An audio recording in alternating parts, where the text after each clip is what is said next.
Hello, everybody. Welcome to Medicine and Science on the Pod TV network. I'm Nick Palavita. I'll be your moderator for today's show. And today's show, we're going to look at some breaking news in the area of vaccines and infectious diseases. Now, I'm an attorney, so I'm not going to be discussing that. And we're also not going to see the other attorney, who I believe heads Health and Human Resources, but he is not an expert in infectious diseases, nor is he a vaccine expert, nor is he a medical doctor.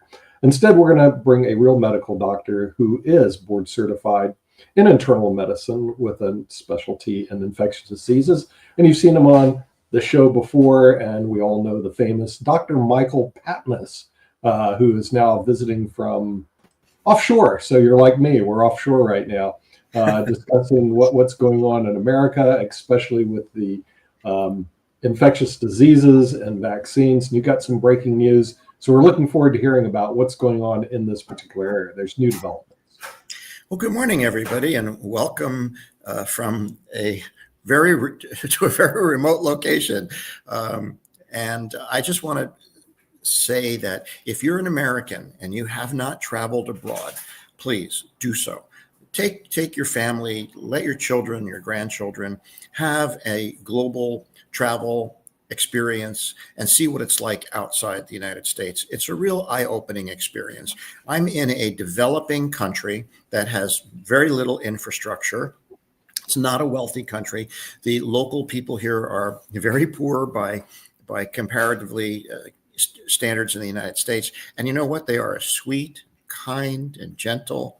There's no anger. They aren't these angry MAGA crazy people like we have in the United States. They're sweet and kind. The ethic here, where I'm right now, is be kind. And it's truly that everybody smiles and waves and is kind. I haven't encountered a single angry white man or any angry anyone since I've been here. It makes you wonder why in the United States, where people are so well off in comparison, are so angry. Well, in any case, on to issues of infectious diseases and infection control. I am an internist with extra training in infection control, and this is what my passion is. Very important study just published in the Journal of the American Heart Association. This is a systematic review, meta-analysis of 155 studies done over the past 20 years, rolled up. And these are all high quality studies that were included in this systematic review. This was published in the Journal of the American Heart Association. The lead author is a professor at UCLA.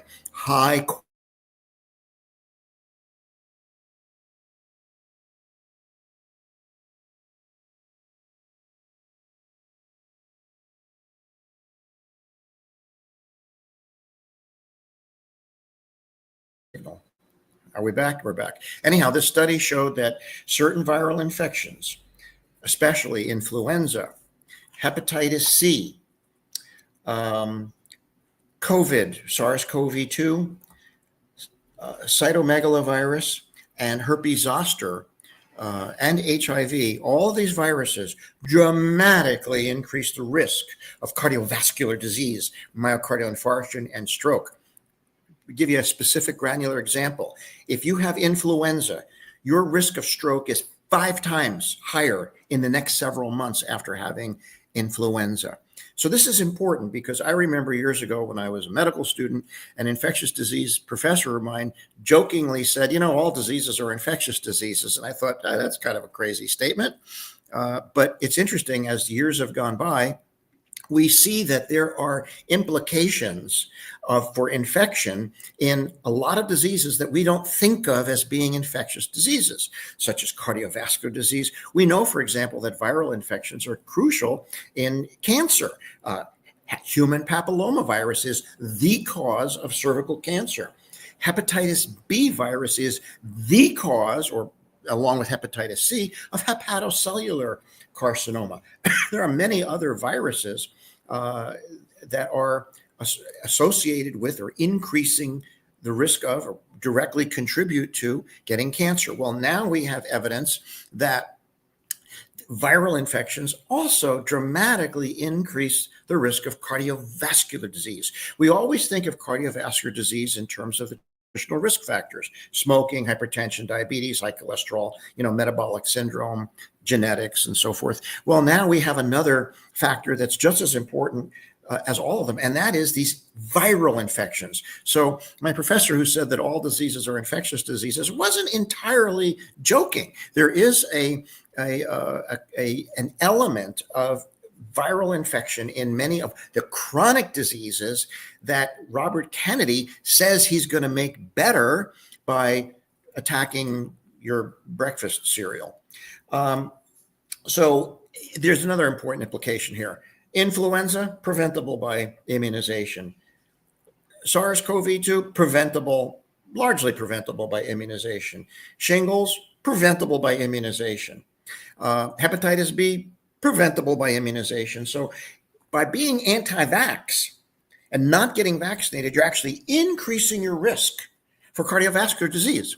So when Robert Kennedy says, make America healthy again, we're going to focus on chronic diseases, what he should be doing is encouraging vaccination, because that will reduce the risk of these cardiovascular diseases. Now, on to the world of quacks and fakers. There's this organization called the Brownstone Institute. I call it the Brownstein Institute. It was founded by Jeffrey Tucker, who's a guy who's been credibly accused of sexual harassment, settled sexual harassment lawsuits with his employees. He's one of these guys who grabs women at the work site, that kind of thing. Well, he started this thing called the Brownstone Institute, which is basically it's a propaganda machine for anti-vax quackery. And, it's been very successful. And who are the leading voices at the Brownstone Institute? Well, you've got Jay Bhattacharya, the director of the NIH, and you've got Marty Makary, the director of you have Tracy Beth Hogue and Robert Malone and Robert Kennedy and Brett Weinstein and Peter Thiel and Thomas Harrington, who wrote a book called Treason of the Experts. We're in an anti-expert world now. Anyhow, they're having a big convention right now, and Robert Kennedy is there, and he just gave Dr. Bhattacharya an award for all of his great accomplishments. Remember, Dr. Bhattacharya is the director of the NIH. He's in charge of all of the NIH's research now. He basically gutted the organization. Everybody there hates him.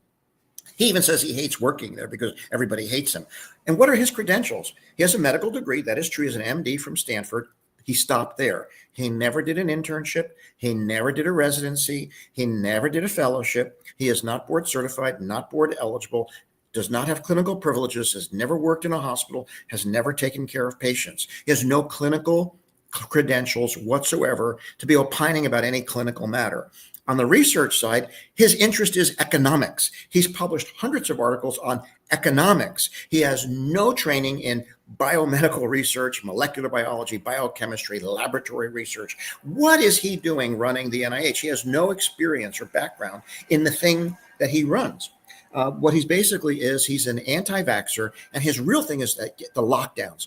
These people are all united in their animosity toward the infection control practices that were necessary to try to control and prevent 1.2 million people from dying.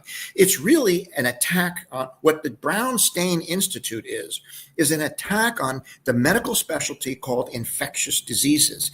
None of these people there are trained in infectious diseases. None of these people are trained in infection control and hospital epidemiology. These people are not in the correct area clinically or educationally or with their credentials, but yet they're dictating now how we're going to manage infectious diseases.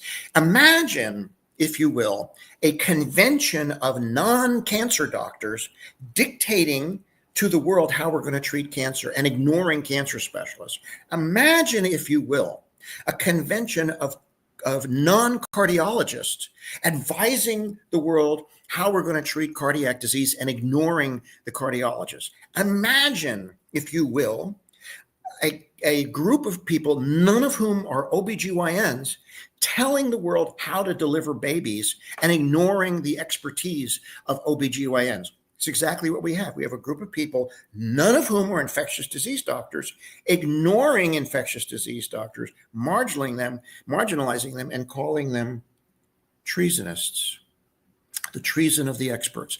This is a very sad time in the United States. The United States is full on anti-science, anti-vax, quackery dominated. And it's great to come to a third world country and have where everybody's vaccinated and they're all happy and not angry. So that's my comments for today. And let's entertain a few questions and discussion. So You're there. So is the mechanism for infection causing heart problems that cholesterol starts lining the walls of your arteries, then immune cells attack that and start making a sticky mess, and then when you get infected with something, you get more immune cells, and they more attacking of your artery walls, which eventually get clogged. Is that the deal? Yes. It appears that the common mechanism here of all of this is the inflammatory response. When you have a bad viral infection or a significant viral infection, it triggers your immune system. Your immune system goes crazy to get rid of the virus. And one of the consequences of that is an inflammatory reaction, inflammatory response. There's a thing called the tangled web, how the inflammatory response links into the coagulation cascade. It can trigger thrombosis and clotting, which can then trigger hypercoagulability and clotting, and then you can get into cardiovascular complications. So preventing viral infections is really, really, really important. We have the tools to prevent viral infections, but we have non-educated, non-trained people dictating what tools we can and cannot use now. I had a quick question, and it's dealing with infections, but also a month that we're celebrating today, because I actually have friends that are involved in this that I'm getting to mention everything. When it comes to some of these things that you're talking about, what are some of the studies revolving people that are dealing with diabetes? Because I've got a lot of people that are in that diabetic space and all along those lines. So should they still be getting their vaccines, as they are definitely in that needle space and all along those lines? So definitely know this is National Diabetic Month and everything like that. Yes, absolutely. Diabetics, one of the important... Oops, all right. He froze again.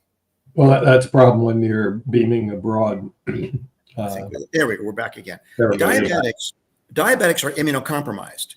By definition, if you're diabetic, your immune system is not going to work as well. You're not going to be as protected from various infections. And so diabetics are always encouraged to get fully vaccinated because they're at higher risk of bad outcomes. A diabetic who gets COVID is going to be at a much higher risk of a bad outcome. A diabetic who gets influenza, much higher risk. So yes, diabetes is immunocompromising. It's an immunocompromised disease, and every diabetic absolutely should be vaccinated for every appropriate vaccine, provided they're not allergic to a component. But you want to talk about flossing and how that protects you? Flossing? Yeah, because before you get like a heart procedure, they want your gums to be clean. Right. And just in general, you should floss because your gums are like a bacteria zoo. Right. Yes, the human mouth is a microbial wonderland. It's a Disneyland for infectious disease doctors. And in the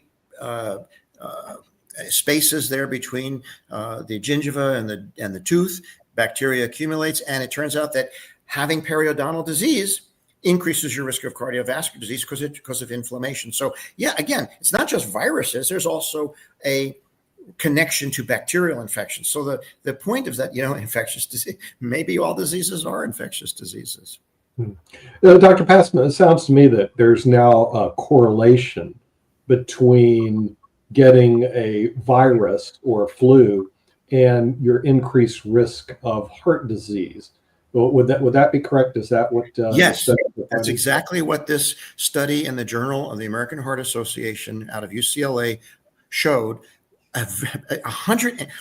Again, this is a systematic review, meta-analysis. It's a conglomeration of 155 other well-done studies, all rolled up. This is a big study. This is big data. You can really bank on this. No question about it. These viral infections increased risk of vascular disease, stroke, and MI.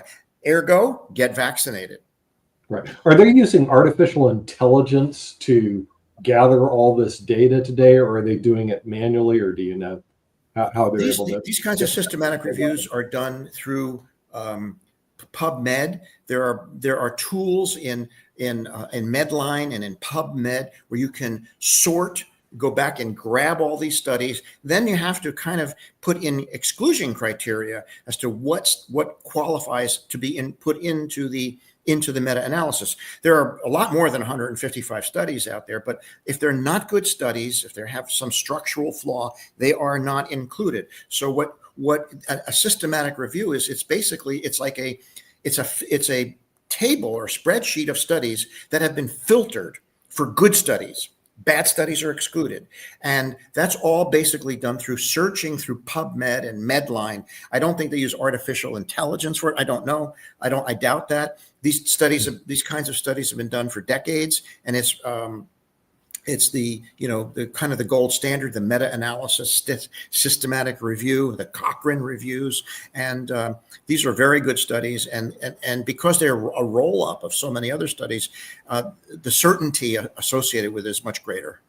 There are a ton of bad studies and bad journals out there. My Trumpy friend Lance always sends me these studies, and usually you can tell at a glance that they have major problems. For instance, he sent me a study that showed that people who get vaxxed have a higher death rate, but they didn't control for how sick those people were in the first place. That it turned out that the people in the study got vaxxed because they already had serious medical problems, yes. And so they compared them to a healthy population, and that just like a huge dumb error right off the bat.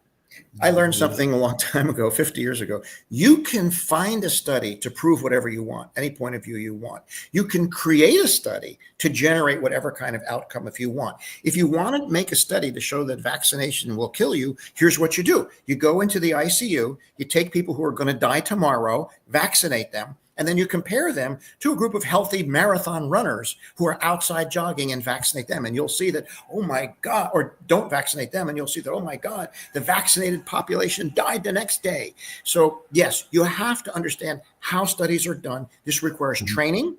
And this is why you have to go to school to learn this stuff. And you have to be able to discern a bad study from a good study. The anti-vaxxers can't, or they just won't. They are experts at gathering bad studies.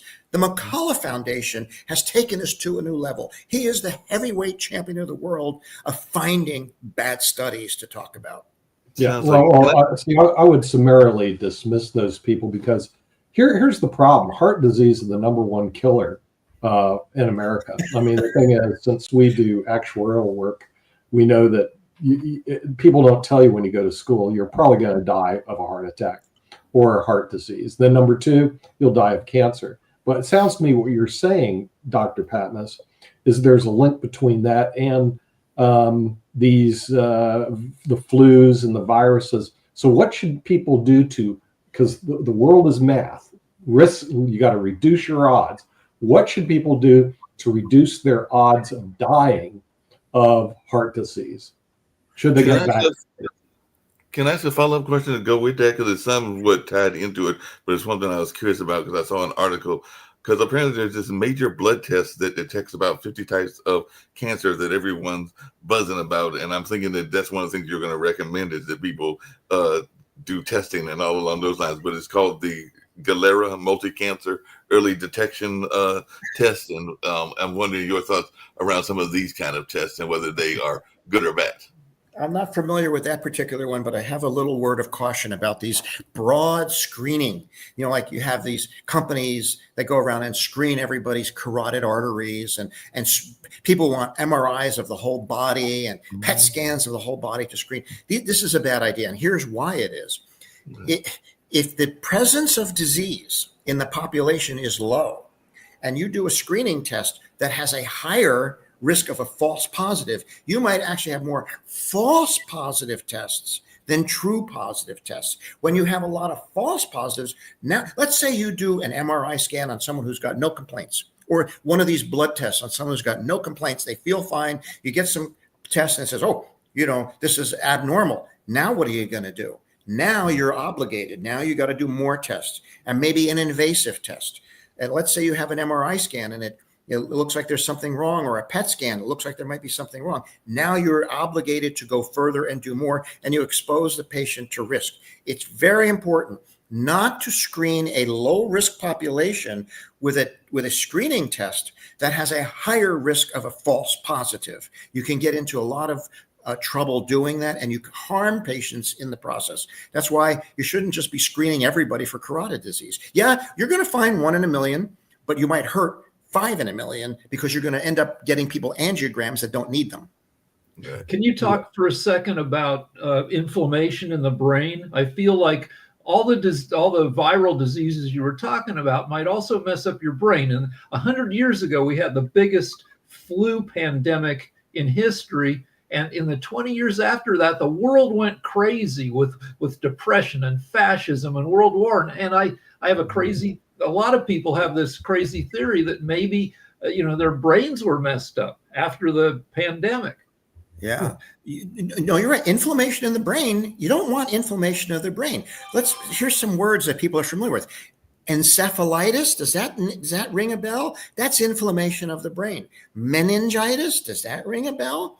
How about, these diseases where people get viral infections in their brains and they die and bad things happen, like subacute sclerosing panencephalitis and a host of other. Yes, inflammation in the brain is a bad thing. And worms. And if you get vaccinated, the more you get vaccinated against viral disease, the less your risk, I would guess. Vaccination is like think of it as like having a security guard. If you got a security detail, it's like having your own security detail. You've got people around you to protect you. That's what vaccination is. It's your security detail. It increases. There's no 100% perfect vaccine. Your security detail could still be overwhelmed, but you're better off having, protection than you are not having protection. This is something we learned 100 years ago. We're having an argument here with people who are mentally back in the 1800s. Hey, Dr. Patmos, just really quickly, because I've talked on one of my shows to a longevity, well, actually I saw it on another TV show, longevity expert, and I'm trying to get some of them on the network, Pod TV and everything like that. And some of them, and you kind of alluded to it, have recommended that people get a regular MRI. And if I'm hearing correctly, you're thinking that this is not a good thing because they're claiming that that it will help you live longer. It'll help the people who are selling the MRIs and performing the MRIs to live longer because they're going to make a lot of money. Let me give you a perfect example of why just doing MRIs can be a bad thing. When MRI first came out, we were kind of excited. By the way, when I was in medical school when the CAT scan was invented, I remember how exciting this was. Well, the MRI first came out, and we started doing MRIs on people who were evaluating, and we saw these little white spots on the brain, and we didn't know what they were. They were called UBOs, unidentified bright objects, and people thought, oh my God, these things are terrible. It's like a sign of a disease. And people would get MRIs and they'd see these little white spots, and next thing you know, they're getting referred to neurologists. Now we know. Oops.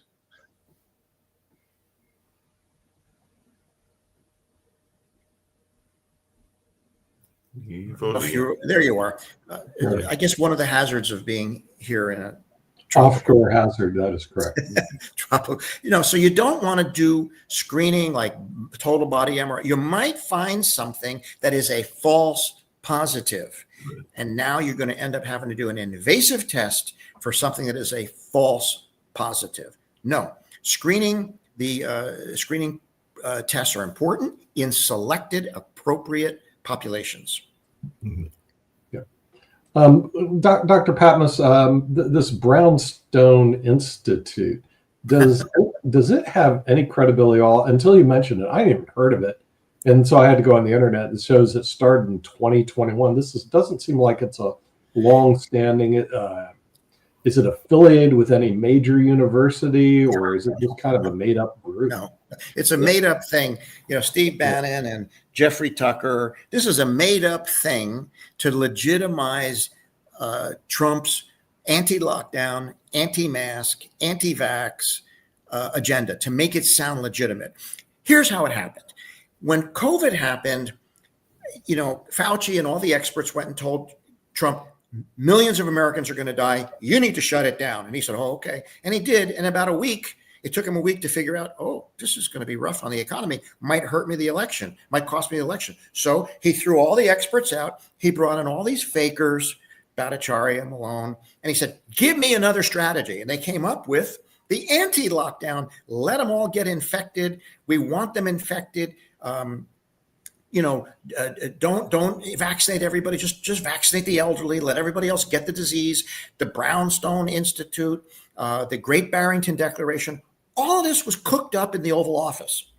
And so it has no credibility. It's not scientifically credible. These are a bunch of non-trained, undereducated, unqualified quacks.